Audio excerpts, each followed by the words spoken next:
Welcome to a new episode of Movers and Shakers, where we bring you insight, experience, and real-world wisdom from leaders shaping the future of our industry.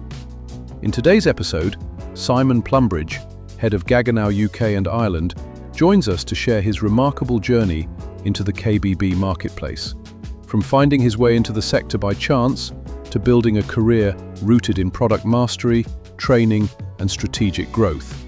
Simon offers valuable perspective on how the current market is evolving, what retailers and designers need to do to stand out, and why investing in people and education is now more important than ever for long-term success. This episode is proudly sponsored by Installer Show New York, the brand new trade event launching in March 2026 at the Javits Center in New York City. Brought to you by the team behind the UK's highly respected Installer Show, this show is free to attend and designed to connect HVACR, plumbing, and construction professionals with leading manufacturers, hands-on product demonstrations, live content, and expert speakers, all under one roof alongside New York Build 2026. Sit back, tune in, and listen now to hear Simon Plumbridge's insights and takeaways that could transform the way you navigate today's marketplace. Welcome to this special Movers and Shakers with myself, Simon, and another Simon Plumbridge from Gaggenau Appliances here in Wigmore Street in London. So today, Simon's going to reveal some really interesting information about the business, about the industry, and some great advice. Simon, we always ask this question, so how did you get into the KBB marketplace? Completely fell into it. So I was like most people. Well, I speak to designers and they were art curators or they were studying something else in the Saturday job and they're still here. But no, for me, I was in a job that I didn't like. And it was as simple as going to just a standard recruitment agent saying I need a job, and there happened to be a company around the corner by the name of BSH that were looking for people to work on a sales desk. So you're a Milton Keynes boy? I am, yes, Milton Keynes born and bred. Oh, there you go, fantastic. So you were there as man and boy by the sound of it? Pretty much, yeah. So it was in the late 90s, and it was a case of, like I say, went to an agency and said, I have a car to keep on the road, I've got rent to pay my parents, being that young at the time, and it was convenient that it was around the corner. So a lot of people say, oh, did you locate to Milton Keynes because of your job? No, I'm in my job because it's in Milton Keynes. Oh, I'm really keen to understand that because a lot of time we talk to lots of people about, is it a job, is it a career? Can you just relay how you went through the ranks and how you've worked hard to get to the position you are today? I think that's quite an inspiration to the industry. Yeah, and I suppose I have to be honest, I came into it because it was a job. But if there's one thing I have to be clear about I work for BSH, make no bones about that, but when it comes to the Gaggenau brand, if the Gaggenau brand bites you, it's a bug you can't get rid of. And just very, very early on it bit me. So what started as a job then grew to something well actually this interests me, this makes me want to dig a bit further. So I went from answering the phones on what then we called the sales desk, which is now sales support, and then there were opportunities to get involved in maybe structuring how that support network looked in the office for the external sales force. So stepped into that role, and then a job came up to step into the industry as a sales manager. So get into the road. So absolutely, out onto the road, looking after the kitchen specialists. And I just thought to myself, all they can do is say no, so I'll go for it. And I was lucky enough. So then you became area sales manager. Yes. So and as a result of that, I relocated down to London, lived with my brother, who happened to be in the industry as well. Funnily enough. He wasn't selling appliances. No, he was working for Paris Ceramics at the time. Was he? I don't know if you know the old stone business owned by Charlie Smallbone.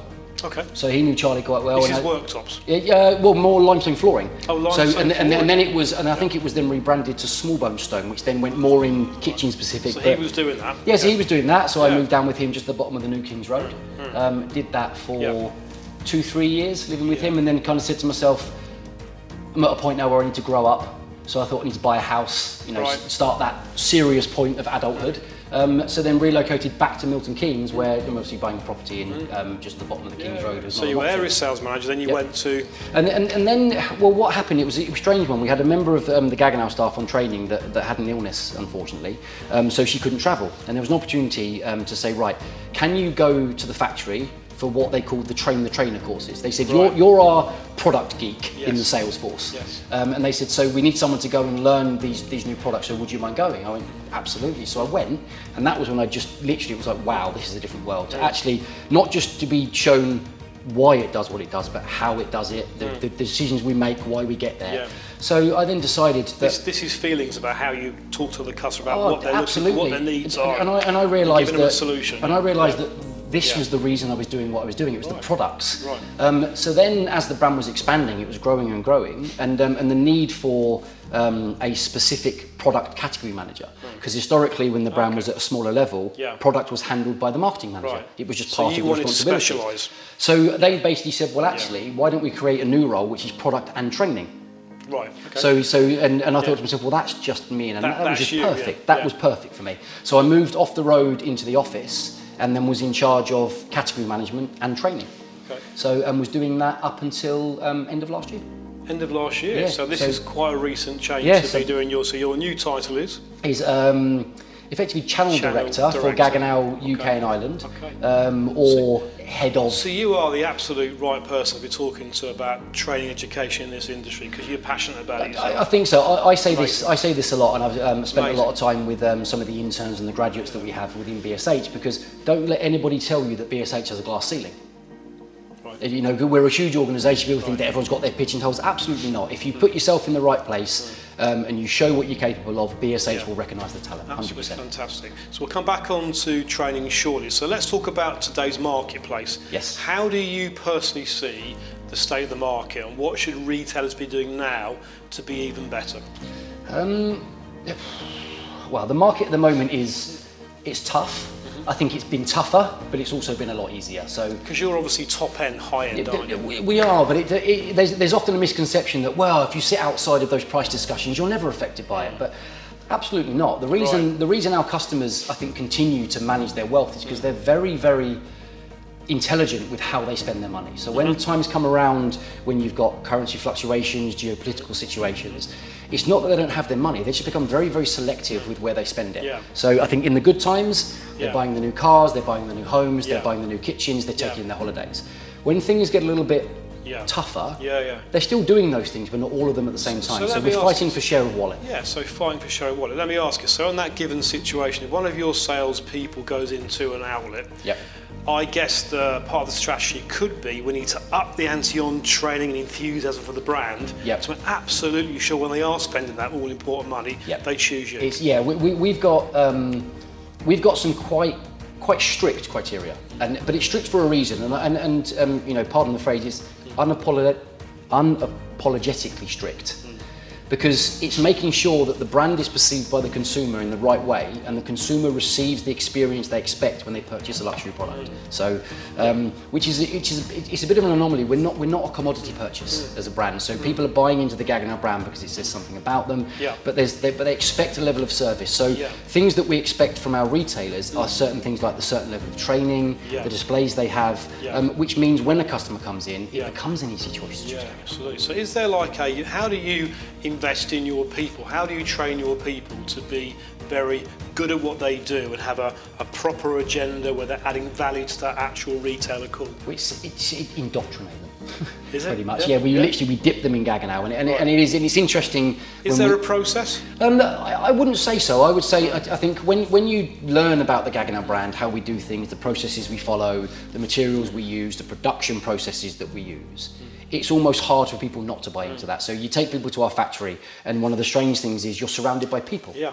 You know, we're not going to a factory where it's all machines. You know, you've got the human eye that checks that the machine has done it correctly. Yeah. So we still have a gentleman that polishes the corners of our stainless steel frames on our 400 series induction hobs. Right, okay. Because the machine will say it's done, not until we check it, it's not done. So our EB333, which is our 90 wide iconic oven, it takes 2 people to produce that. It takes around about 90 minutes to produce, and it's hand assembled. And so we can only make a certain number a day, somewhere between maybe 15 to 20 maximum.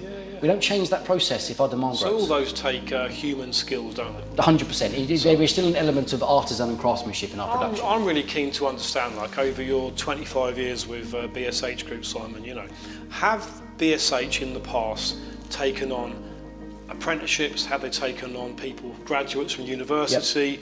And how does that work? Let's talk about field sales roles in comparison to someone that's worked somewhere else and done it their way for all their life, and they've come to you and they've obviously taken up a new career opportunity with BSH. Yeah. But how does that compare, and is that a strategy for the future to review more apprenticeships? Well, I think we have a really good program at BSH where we are taking on interns and then graduate interns. And there's a number of people that are currently in our business. A lot of them revolve around business administration and marketing that are currently in full-time positions. This is head office. In head office in Milton Keynes, but they return to us in graduate intern positions. They're now full-time employees, and they're employees that are in positions that make decisions, have authority. And I think internships and apprenticeships as a whole are important because we have a responsibility as an industry to make sure that the next generation are there, because there's you can't hide from the fact that if you look at the statistics regarding the age of installers and these types of things, you know, we're going to find ourselves at some point in a skill shortage. So, you know, people often say whose responsibility is it? It's ours. Well, as an industry. That's one of my questions. I do believe it's ours, but do you think the industry then, you know, like a lot of people say, you know, Simon, the industry works in silos, you know, so never the two shall talk. So you've got your appliance guys, you've got your furniture guys, you've got your sinks and taps, you've got your worktop guys who tend to operate in their own sectors. How could we change that, and whose responsibility is it to get people around the table? I like to think we break that mould a little bit, and I know that the word partnership is often used a lot, and there's even been it's a great word. but there's even been, you know, specific interviews and podcasts about the word partnership. But I genuinely believe, because of the financial investment we ask dealers to make and the percentage of their floor space that we take based on, let's say, that strict criteria, if we're not working in partnership with them, that doesn't work, because they don't see a mutually beneficial arrangement that we have. So we can't really do anything with our partners without doing it in collaboration. It doesn't work because we're too integrated into their business. So you know, we have a a mutual friend next door, Nicholas Anthony. We worked with Tony for many years. Everything we do regarding product implementation, regarding changing display, changing criteria, things like that happen in collaboration. But you talk to your partners. Oh, 100%. So you know, and vice versa. You know, Tony we'll have a coffee chat and it'll be about how are you finding this area, what's happened with this, where's this, taking on new fitters, what can we do, how can you help us train them? So I don't think as a brand, because of the relationship we have, if we weren't working in partnership, they'd kick us out. Okay. So what's your view? Let's say you take an outlet who is retailing a high-end German kitchen brag, for argument's sake. They've got your product on display. How do you think that that individual independent retailer should embrace apprenticeships? Because at the minute, it tends to be, Simon, the big boys that do apprenticeships on government standards, and the SMEs, or the, let's call independent retailers, tend not to really understand how to do it, and in truth it doesn't actually happen. They might take on people and call them an apprentice, but they're not on a government standard. So how can we perhaps change and get the industry more qualified, because an apprenticeship is a qualification? Yeah, I get that, and that's a difficult question for me to answer, because the one thing that is apparent is every business will have to make a decision that best suits their business. So I think if we're waiting for other people to give us the answer, we'll constantly be waiting. But every business has to make a decision as to how they see that influx of the next generation coming through.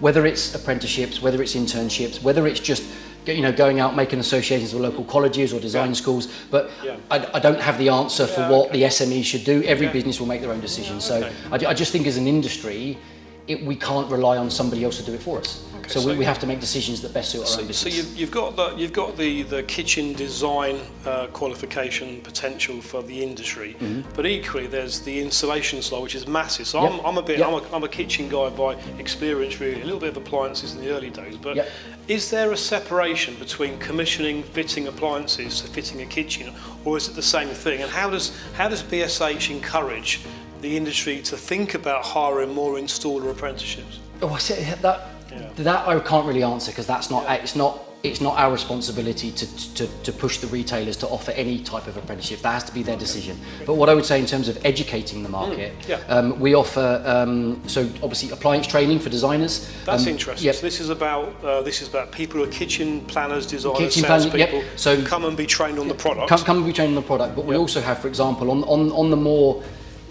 technically demanding installations, such as our large format cooling, we offer training sessions at a third-party location where certain installers will be trained hands-on. So we don't want any more than 4 to 6 people on this course. So they can literally go through the installation process with our third party who we've trained. That will actually go through that. Is that a more technical install for those products? Absolutely. So you're talking about installing large 2 metre high, 300 kilo cooling products where ventilation is important, door mounting, because we only really deal with integrated products. So you're talking about making sure that it fits as part of a bigger picture. Okay. So whereas an oven, as complicated as it gets, it only goes so far in terms of technicality because the niche is made by the cabinet company and the oven slides in. Yeah. Yes, we still have certain individualities and uniqueness about the installation, but it's something that potentially animated videos, PowerPoints, maybe web-based learning can help on. But when you're talking about, this fitting of a Variocool 400 unit, is going to take upwards of 2 to 3 hours to install. So it's a technical process. And it's a very difficult conversation because like 35 years ago there were more installers employed on the books, and nowadays most people are subcontractors. Yeah, but I would probably say that's still got quite a nice, I wouldn't say if it's the right balance, but still a nice mix in our industry that a lot of our customers still install their employers. So there are probably as many that do as don't. So there are still... Maybe more in the upper end of the market they actually employ their installers on the books. That's great, because it's about making sure you control that experience from the consumer, and what better way to control the experience, because we know as appliance manufacturers a large percentage of product faults come from faulty installations. That's not an opinion, the facts bear that out. So if you can get it right on the installation side, which you've got more chance of doing if you're in ownership of that installation process, then less faults come, therefore it's a better experience for the consumer. And I guess why we're bringing this up in conversations is that we know from talking to institutes and associations that like in 10 years' time, a third of installers could be retired, and obviously we both want a thriving future. So the conversation is one to have that says, look, if you are on the books and you are an installer, please consider taking on an apprentice. Well, but again, I go back, that's each business has got to make their own decisions. So if that business doesn't have within its bandwidth to do that, they're not going to do it. So I can't speak for everybody else. I just know that certainly how we fill that gap of the pipeline coming up, we've got to do something. But like you said, it's a responsibility for all of us to have a conversation, at least discuss it. Yes, it is. And I know that we've got certain bodies that are trying to attack that and look at that, but I also know that, we look at certain retailers that we have, that they're on their third generation of the same family within their installation team. Yeah, that's brilliant. So whilst you may not see that as an official qualification, but you've had father to son to grandson, and at one point 2 of them were working on the same installation team, so they're passing. That's almost like a generational skill transfer. And it can be a very lucrative career. They earn a lot of money, the installation teams. I think, but like I say, people will choose the right decisions for them. I can't speak for individual businesses or the industry as a whole. Of course. So back onto products. So what is the current ask of a customer coming in a showroom now to one of your? What are people craving? Are they craving stainless steel, aluminium? Are they craving black? What are the colours? What are the trends? What's the innovation? To me, the biggest demand is personalisation. Personalisation. Yeah, and that's got many different guises. But what I mean is somebody making it more bespoke. Yes, but not necessarily in the way it looks, but the way it acts and works for you. So for example, it's not our job to tell somebody how to cook, what to cook, and all that kind of stuff. So there's always big discussions on this. My view and Gaggenau's view is that we provide a product that will allow you to produce the biggest array of solutions for any challenges that you have with your products. So if you want to cook something, we may have not a preset recipe, but a recommendation of a dish. So that's a starting point. But it's always customizable. Are we talking majority like people who want to cook? They're really big into their cooking. They expect the options and they want to know about the technicalities. We see our client base very much mixes in those that will really get hands-on and use it all the time, and some that will not use it as much. They just want the brand in the kitchen. Potentially, yes, absolutely. So, but we do have a large proportion of our customers that buy it because they can duplicate the performance of a professional kitchen in their own home. So, caveat: we are a domestic product. I know we are very much inspired by the commercial kitchen, but they are domestic products. So it's our job to make sure that these products are flexible enough to allow consumers to use it in any way that they want to use it. So little things like on our new product here, we have up to 17, 18 functions on our top spec product. If you only use 4 or 5 of them, you can go into your user interface and only show the 4 or 5 you use. It will hide the ones you don't. So you don't have that noise. Absolutely. And the last function you used is the function the product starts on the next time you use it. So it doesn't default back to fan 180 if you're always using top and bottom at 200. So do you give your dealers some kind of training on how to ask the right questions when the customer comes in to understand what they really need? That's part of the training program. It is to a point, but that to me is that's that's to me what separates the good from the great kitchen specialists. So it's always about, I've been in this industry long enough to see that when there's a designer that's given a budget, the person that always safely sticks to that budget will be a very good designer. Right. The designer that knows the individual clients that, okay, they've told me X, I can get them to Y. The ones that do that are the ones that become the great designers. Yeah. And that's sometimes as much as asking the right questions, but also acknowledging the signs. So when you look, because choosing the right product for your kitchen, it's about your lifestyle, it's about your family, it's about your culture, everything. Okay. It isn't, I don't think it's as simple as saying, well, when I design a kitchen, I always put these products in, and that's the designers. That to me is what the good kitchen companies are doing. But the great ones, they're designing something that's personal to that customer. And I honestly believe our products enhance that personalization. As I say, we've got, to us, we don't offer an array of colours or an array of finishes within our products. So within our Expressive series here, it's stainless steel behind dark glass. Okay. That's it. That's the classic look, isn't it? Yeah, that's it. There's no variation. The only variation on this is size. We have a 76 option, and this is the 60. Okay, the minimalistic range that we're bringing in, which sits flush, doesn't have the architectural framework. That's available in a two-tone colour. So there you've got Gaggenau Onyx, which is real dark, and Gaggenau Sterling, which is light. So we're not offering an array of colours, but we're offering a light and a dark contrast based on how the kitchen's been designed. So how does the changes in AI affect appliance manufacturing? What's the future for cooking? AI, I think, is a bit of a way off for us. I think where AI can help, maybe not for us, but if we're talking the industry as a whole, I think you might say if AI might help with recipe development, recipe ideas. So certainly, if somebody's working with, is this when you connect it to the internet, what have you? Well, we're already there, even without AI, we're working on that. But if we looked at AI, you might be able to, an appliance manufacturer may create an app where you can scan the ingredients that you have, and it can come back and say, here's a great dish that you can create with that. So that's how that to me is a real good use case of how AI can be helpful. In terms of connectivity, we're already there. So, for example, all our new software can be updated photo, so over the airwaves updates. So Home Connect gives you access to recipes, to partners, a number of different things. But we've been working with that on our product probably now for 4 or 5 years. So connectivity, I think it is. I think, in honesty, I think connectivity hasn't landed in our industry at the speed at which I think people thought it would. But I think there are certain things now that the connectivity element of our products, it will just enable an easier use case for a customer. So Hob Hood Connect, for example.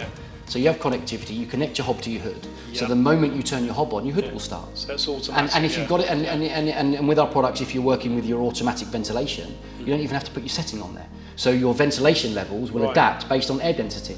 Based on the cubic capacity of a room and stuff. More a case of there's some automatic ventilation that it goes on and it stays on at the level. But we've got an automatic ventilation where there's a sensor in the flue. So what that will do is that will check air density. So as the air gets thicker, it needs to work harder. As the air gets thinner, because it's cleaner, it then drops down. So it will always react. So and with connectivity, that you turn your hob on, the hood starts. So it takes it away. So it's been a bit controversial. When you're in a customer's showroom and then the husband or the wife or whatever comes into the showroom, who's interested in the tech? The husband or the wife? That varies. I have to say, it varies. There's no one where. No, I mean you would think stereotypically the husband wants the tech, but some of the times that the wife is aware of the tech because she was aware that enables them, whether it's the husband or wife cooking, to get that final result they're looking for. And that tech could be the rotisserie. So we have a rotisserie setting where you load your chicken onto the rotisserie spit. And it turns. That's technology, and it isn't just the wife at home that cooks; it's the male as well. But we see it split. We see the technology follows because customers at our level generally know what kind of techniques are needed to be able to duplicate things like sous vide. So for that, so we have a sous vide setting within our steam oven. And obviously, you need the vacuum drawer to be able to seal the food. So nobody's looking up sous vide and vacuum packing technology, but they know if I want to recreate that dish from a restaurant with sous vide. If you look at this, you just don't realise all this is behind the door. 100%. Absolutely. It's incredible. Absolutely. So, and a lot of things like in this design as well, this framework isn't just architectural, it's functional. So this is where all the ventilation happens. That's the cooling element. So so you've got your 360 degrees here, and we don't lose that when we move. So our minimalistic sits flush. So it doesn't have the framework, but it does have the air vents top and bottom. So all these, Simon, they're all points of difference. So what advice could you give a retailer? So let's say some retailers are saying, do you know what, it's a really tough market. Some say, do you know what, we're having a great time. But what should a retailer do to give themselves a point of difference generically to get more people into the showroom now? What, as you were, obviously you're very experienced individual, so what advice would you give someone to say, you know what, Simon, no one's coming in the showroom? What would you say to them? The nail on the head is the term that you've used, the point of difference. You've got to have a point of difference. You've got to offer something that other people aren't offering. The risk of being an also-ran in our industry is great, because all of a sudden it's like, well, anyone can offer a white tie gloss flat door handleless kitchen. Correct. You know, you could say anyone can offer a 60 wide single oven, but that's just like saying every car's got four wheels and an engine. But you've got to have that point of difference, whether it's in the design service, whether it's going out and finding that furniture brand that no one else is working with. You know, and if you look at what certain brands like Eggersman have done in the UK over a number of years. You know, I remember when I first joined, Eggersman was a name that not many people had heard of. Everyone knew they were a German brand that was working with stone. That was, you know, the Italians worked with stone, the German, you know, and if you look at what they've done, and certain retailers have seen that as I'm not going to say a wagon to jump on, but a brand that, well, actually, if I can get involved now, as they start to celebrate their difference in the market, I can be part of that journey. Look, I would say every business, and irrespective of where you are, even sometimes when things are working, it's the time to do it. Always take a look inside. Look what you're doing, reassess it. If every time you reassess it, the answers are it's working, keep doing it. But every now and then you'll see something, well, actually, that's not landing anymore. Let's reassess that. But I don't believe in change for change's sake. But I also believe it's very risky that if you don't keep assessing you're doing the right things when it's going well, because that's when it suddenly doesn't go well, you're too late. So you're saying continuously review and think about a point of difference and shout about it. Absolutely. So because it's always hard to be the person that does the thing first. It's very easy to follow. So whenever you do it, someone's following you. So the next thing to do is think, right, well, so what's our next thing that will take them time to follow up? And do you think, I'm just trying to understand the marketplace too, so you think the average independent retailer, that's called mid-market, they'll do a design and they probably won't charge for doing that design, Simon. So what happens in your sector? Out of 100%, how many percentage charge for a design? I'm personally not aware of... I've not had an individual conversation with an independent kitchen specialist where they've openly said to me, we charge for our designs. Okay. So maybe they're doing it in the background anyway. Absolutely, I'm not saying they're not, but no, I've never had a conversation where I can say to you, black and white, this company charges. I know someone's spoken before that there is a charge that's then removed if the deposit's paid, etc. But again, that's one of those, as an individual, you're offering a skill. It's very rare that you get top skills for free in any walk of life. There's a lot of costs attached to designing. Absolutely. So I absolutely see the value in charging for designs. But again, I go back to, sorry to repeat myself, every business has to look and then see everyone can make a decision, but you all have to assess the consequence of that decision on your individual business. But from the outside, I see some designers with huge experience, great skills, and it's very rare that someone can get access to skills and experience and not pay for it. Okay, and talking about that, is there anything that you guys do, marketing support for your outlets, that's different, or that perhaps you could say as advice to the industry, think about doing this and you will sell more? Well, in terms of what we do for marketing, we're now in our second year of a global brand awareness campaign. And only global brand awareness and with significant investment in global titles, and it's really, and it's maybe not just looking at industry specific, it's looking at titles that are regularly consumed by our demographic. This is consumer advertising. Yes, absolutely. So to consumer, because our job is to drive people through the doors of the kitchen showrooms. People going and going, do you have Gaggenau? So I'd love. They're asking for it. Absolutely. So it's our job to do that. Only this morning, one of my sales ladies, Swaroop, said that I've had a phone call this morning from a kitchen company that have said, what are you doing with marketing? Because I'm getting so many phone calls this month. Wow, that's positive. You're doing something right. Positive. And I even said, put that in writing to me. I need to send that back to HQ. Because feedback, if you do whatever you're doing at the moment, guys, if you've made a slight tweak to the campaign, it's working. So, but what I would say is our job is to, because one of the benefits that we have is that our products aren't cheap. And we don't apologise for that. They sit in a price point, but it means that if somebody comes in looking for Gaggenau, there's a price level they're already accustomed to, which means there's a price value to the kitchen that is going to sit very well within our level of the market. Sure. So our job is to is to speak to our demographic and get them walking into kitchen showrooms, wanting to ask about Gaggenau. And of course, where we're here, this is like a customer experience centre. So I guess the customer will come here and you guys will give them all the information direct into a nearest retailer? 100%. Yep, there's no retailing that takes place on here. We don't even have within our lease to be able to sell.